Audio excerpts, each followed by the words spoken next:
जननीं शारदां देवीं रामकृष्णं जगद्गुरुं पादपद्मे तयो श्रित्वा प्रणमामि मुहुर्मुहुः.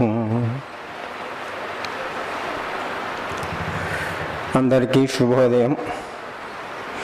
మిమ్మల్ని అందరినీ చూస్తే చాలా ముచ్చటగా ఉంది, ఈర్ష్యగా కూడా ఉంది. మీ వయసులో ఉన్నప్పుడు మాకు ఇటువంటి అవకాశాలు రాలేదు. మా వయసులో ఎంత చక్కగా మీ ప్రదర్శనలు ఇచ్చారు, చక్కగా పాడారు, చక్కగా కథలు చెప్పారు, వేద పఠనం చేశారు.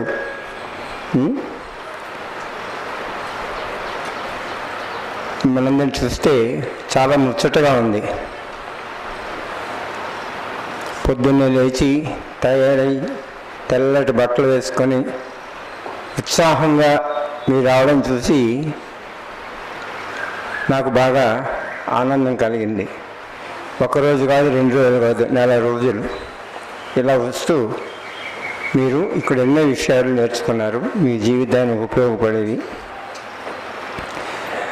శారదాదేవి పేరు విన్నారా? శారదమ్మ ఒక మాట చెప్పింది, కష్టాలు వచ్చినప్పుడు జనులు భగవంతుని స్మరించుకుంటారు, కష్టం వచ్చినప్పుడు. కానీ బాల్యంలోనే ఎవరు తమ మనస్సుని భగవంతునికి అర్పిస్తారో వాళ్ళే ధన్యులు అని. ఆ విధంగా మన పురాణాల్లో కూడా బాలభక్తులు ఎంతోమంది ఉన్నారు. ప్రహ్లాదుడు, ధ్రువుడు, విన్నారా కథలు? ప్రహ్లాదుడు, ధ్రువుడు కథలు కొంచెం చెప్పింది వినాలి,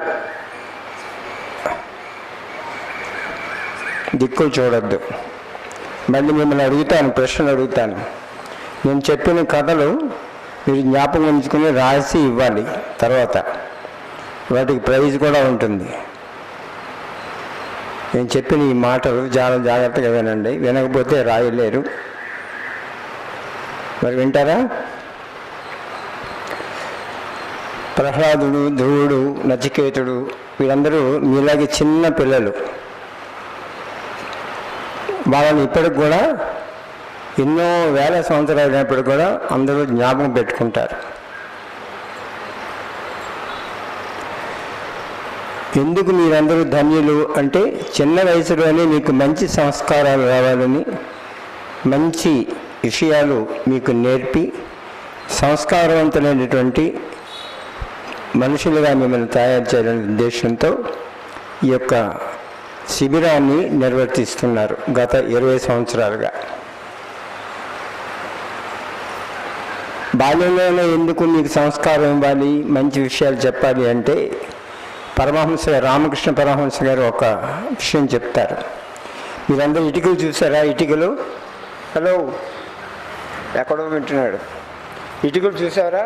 ఇటుకలు ఎప్పుడైనా చూసావా? ఇటుక దాని మీద ఏముంటుంది? కొన్ని అక్షరాలు ఉంటాయి కదా, ఉంటాయా? ఎవరైనా చూసారా? అక్షరాలు ఎప్పుడు వేస్తారు? ఇటుక కాల్చిన తర్వాత వేస్తారా? ఇటుక పచ్చిగా ఉన్నప్పుడు వేస్తారా? పచ్చిగా ఉన్నప్పుడు వేస్తారు.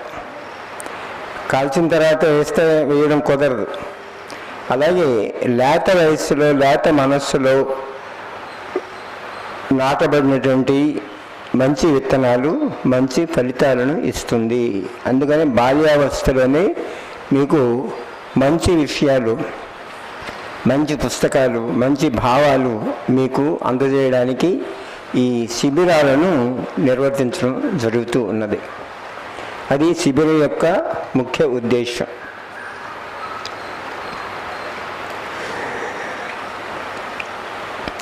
ఈ 4 రోజులుగా మీరు అందరూ వచ్చారు ఈ వేసవి శిబిరానికి. పిల్లలు పుట్టగానే తల్లిదండ్రులకు ఒక పెద్ద సంకటంలో పడతారు, ఏం పేరు పెట్టాలని. అవునా కదా? పిల్లకి ఏం పేరు పెట్టాలని ఆలోచనలో పడతారు. మరి ఇక్కడ మీ వేసవి శిబిరానికి ఒక పేరు ఏమైనా పెట్టారా? ఏంటి పేరు? శ్రద్ధ. ఎక్కడుంది? రాసింది ఇక్కడ రాసింది బ్యానర్ మీద, శ్రద్ధ అని పేరు పెట్టారు. శ్రద్ధ అనేది ఉంటే ఏమవుతుంది? మీ చేతిలో పుస్తకాలు ఉన్నాయి. ఆ పుస్తకం పేరేంటి? గోరంత దీపం కొండంత వెలుగు. చిన్న దీపం చిన్నదైనా కూడా వెలుగు మాత్రం చాలా ఇస్తుంది. అదేవిధంగా మీరు చిన్న చిన్న విషయాలు నేర్చుకొని మీ జీవితాన్ని ధన్యం చేసుకొని మీరు జీవితంలో మీ కుటుంబానికి, మీ యొక్క దేశానికి, సమాజానికి ఉపయోగపడేటువంటి వెలుగునిచ్చేటువంటి పౌరులుగా మీరు మారడానికి చేసే ఒక ప్రయత్నమే ఈ యొక్క శిబిరం. ఈ శ్రద్ధ అనే మాట మీద మనం కొంచెం లోతుగా ఆలోచిద్దాం ఈరోజు. శ్రద్ధ అంటే ఏంటి? ఇందాక చెప్పారు కదా, ఫెయిత్ ఫెయిత్ ఫెయిత్. ఎవరు చెప్పారు? చెప్పు, మళ్ళీ రిపీట్ చేయి. ఒకళ్ళు నిలబడి. Faith faith faith.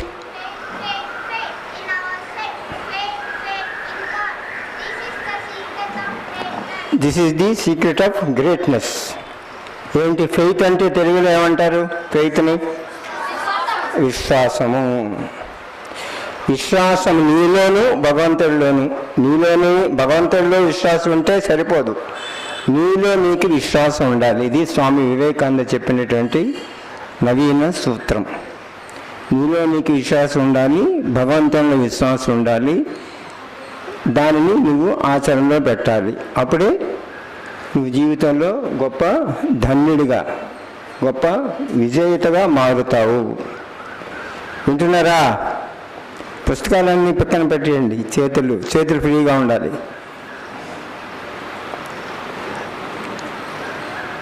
పదిహేను నిమిషాలు ఇచ్చారు మాట్లాడమని, అప్పుడు 5 నిమిషాలు అయిపోయింది. మరి ఈ 10 నిమిషాల్లో చెప్పిన విషయాలు మీరు చాలా జాగ్రత్తగా వినాలి. మెడలో ఉన్న పట్టుకుని లాగడం, చేతుల్లో ఏదో పెట్టుకుని ఆడుకోవడం. Keep your hands free, keep your minds free.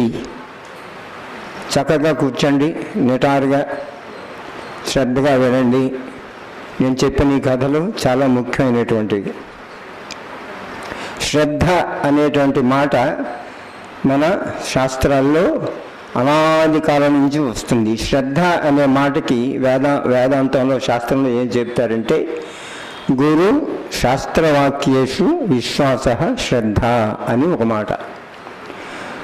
గురువు అంటే పెద్దలు చెప్పినటువంటి, నా శ్రేయస్సును, నా మేలుని కోరి పెద్దవాళ్ళు ఏమిటో ఎది చెప్తారో దాని యందు శాస్త్రాలు, గ్రంథాలు ఏవి మంచిని సూచిస్తాయో వాటి యందు విశ్వాసం కలిగి ఉండడమే ఏంటి? చెప్పడం లేదు ఎవరు? శ్రద్ధ అంటే ఏంటి? ఇప్పుడు గురు వేదాంత వాక్యేషు విశ్వాస.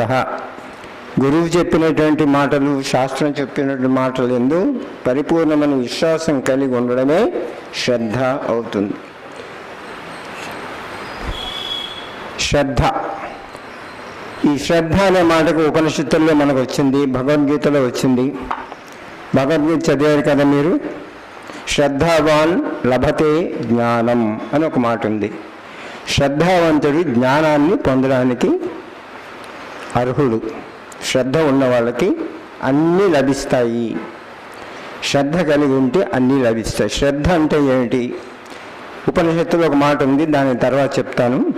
ఒక కథ ద్వారా మీకు తెలియజేస్తాను శ్రద్ధ అంటే ఏమిటో. మీరే చెప్తారు సమాధానం, శ్రద్ధగా వింటే. వినకపోతే చెప్పలేరు. సంవత్సరాలుగా వర్షాలు పడలేదు, క్షామం, కరువు ఏర్పడింది. అక్కడున్న పెద్దలందరూ కూడా ఒక యాగం చేద్దాం, యజ్ఞం చేద్దాం వర్షాలు పడడానికి అని చెప్పి తలసి పెద్ద భారీ ఎత్తున యజ్ఞం చేస్తారు చాలా కాలం. యజ్ఞం పరిసమాప్తి అయింది. పూర్ణాహుతి రోజున అందరినీ పిలిచారు రమ్మని. ప్రతి ఊరి నుంచి జనాలు వెళ్తున్నారు యజ్ఞశాల వైపు, యజ్ఞం జరిగే చోటుకి. ఎవరికి తోచింది వాళ్ళు పట్టుకెళ్తున్నారు. కొబ్బరికాయ, అరటిపండు, తమలపాకు, పువ్వు, లేకపోతే ఏదో చేతిలో వాళ్ళకి తోచింది వాళ్ళు పట్టుకెళ్తున్నారు. అందరూ వెళ్తున్నారు, వేలాది మంది వెళ్తున్నారు. ఎక్కడికి వెళ్తున్నారు? ఎక్కడికి వెళ్తున్నారు? వెళ్ళారు, చెప్పడం లేదు.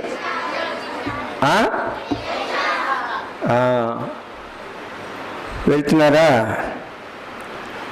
ఓ చిన్న పిల్లవాడు కూడా మీలాగే, మీ వయసు వాడు ఒకడు వెళ్తున్నాడు. వాడు కూడా విశేషం ఏంటంటే అందరి చేతిలో పళ్ళు, పువ్వులు అన్నీ ఉన్నాయి. కానీ ఈ పిల్లాడి చేతిలో ఉంది ఒక గొడుగు మాత్రం ఉంది. గొడుగు మాత్రమే ఉంది. గొడుగు ఎందుకు వేసుకెళ్తాం?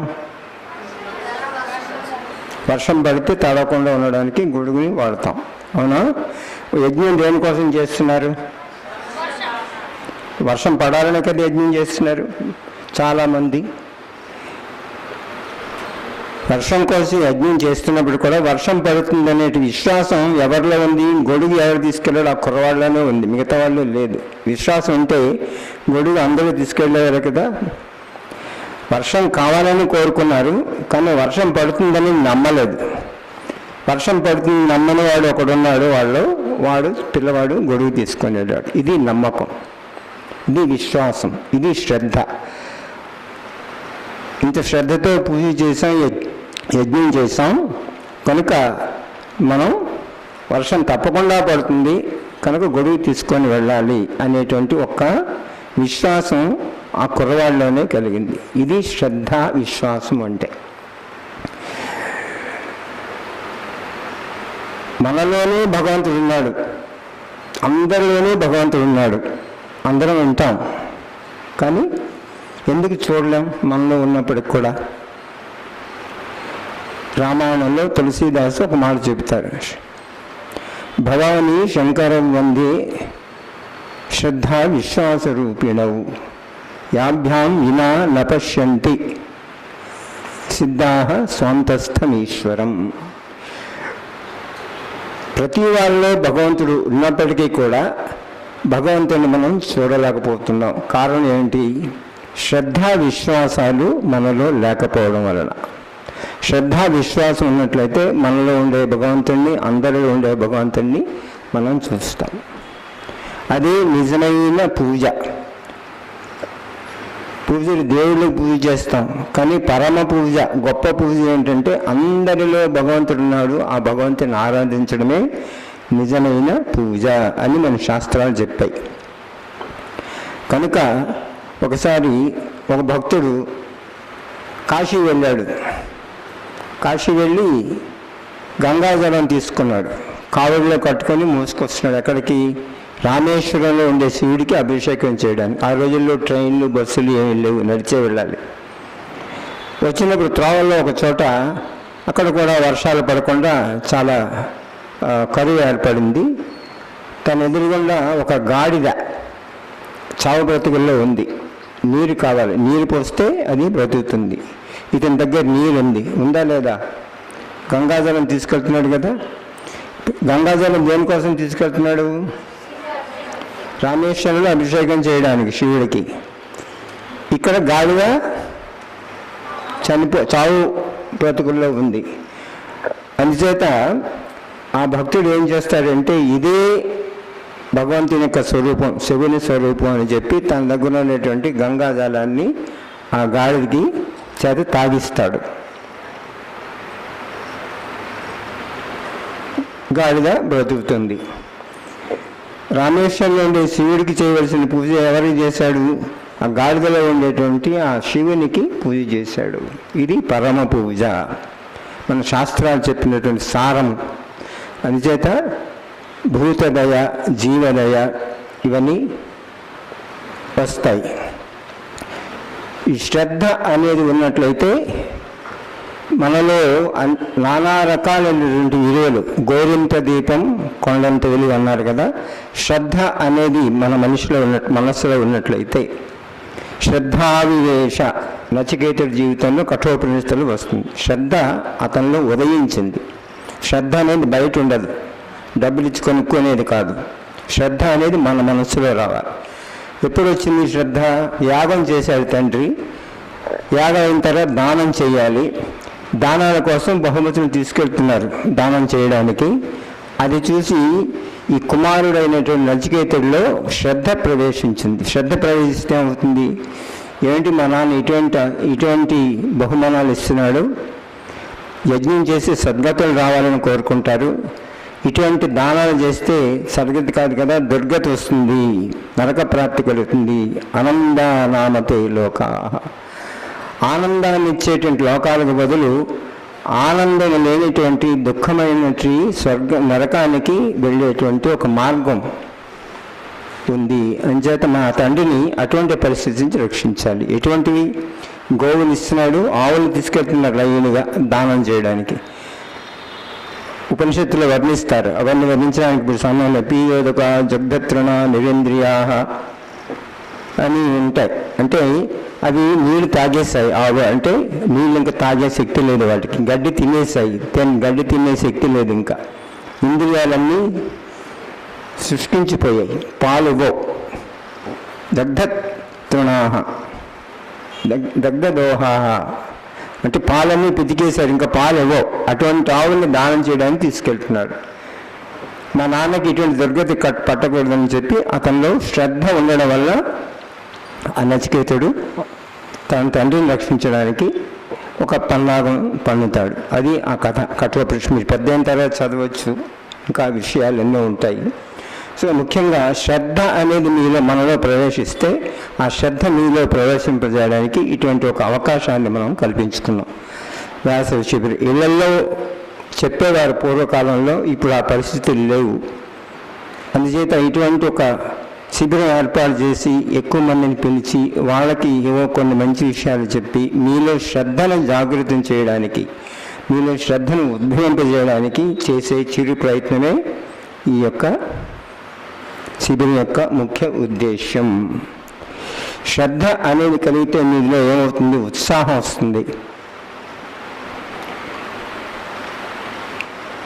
పట్టుదల వస్తుంది, మంచి గుణాలు సద్గుణాలన్నీ మీ సొంతం అవుతాయి.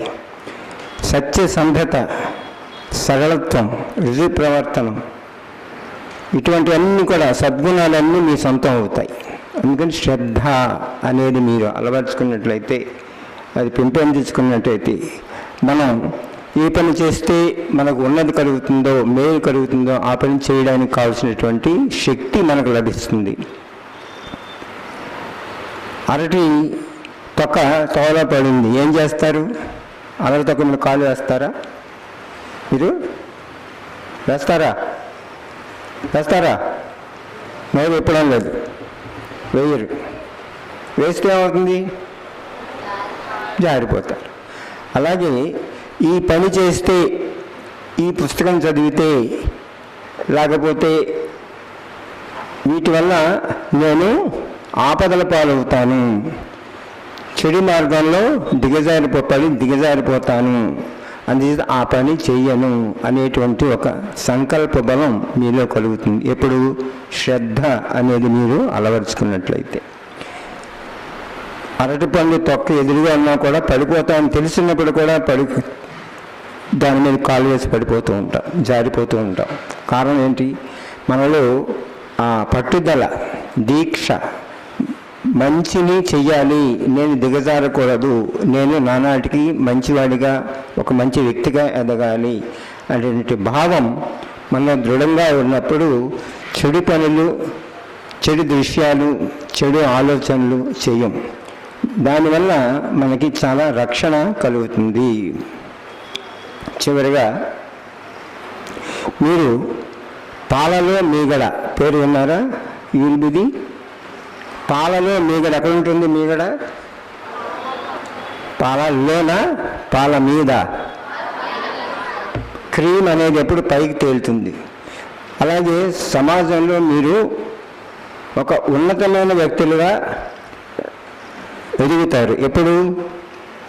శ్రద్ధ అనేది మీ సొంతం అయినప్పుడు, శ్రద్ధ మీలో ఉన్నప్పుడు, విన్నది కన్నది మంచిది చేయడానికి ఎప్పుడు ఉద్యుక్తులై ఉంటారు. అందరికీ మంచి చేయాలనే ఒక ఉదార భావం మీలో కలుగుతుంది. కనుక శ్రద్ధను మీరు అలవర్చుకోవాలి. ఇది ఈ యొక్క శిబిరం యొక్క ముఖ్య ఉద్దేశం. ఆ ఉద్దేశం ఎంతవరకు నెరవేరుస్తారో అది మీ చేతిలో ఉన్నది. ఇంకా చెప్పడానికి కొన్ని కథలు ఉన్నప్పటికీ కూడా సమయం అయిపోయింది కనుక ధన్యవాదాలు. మీ అందరికీ అభినందనలు తెలియజేస్తూ సెలవు తీసుకుంటాను.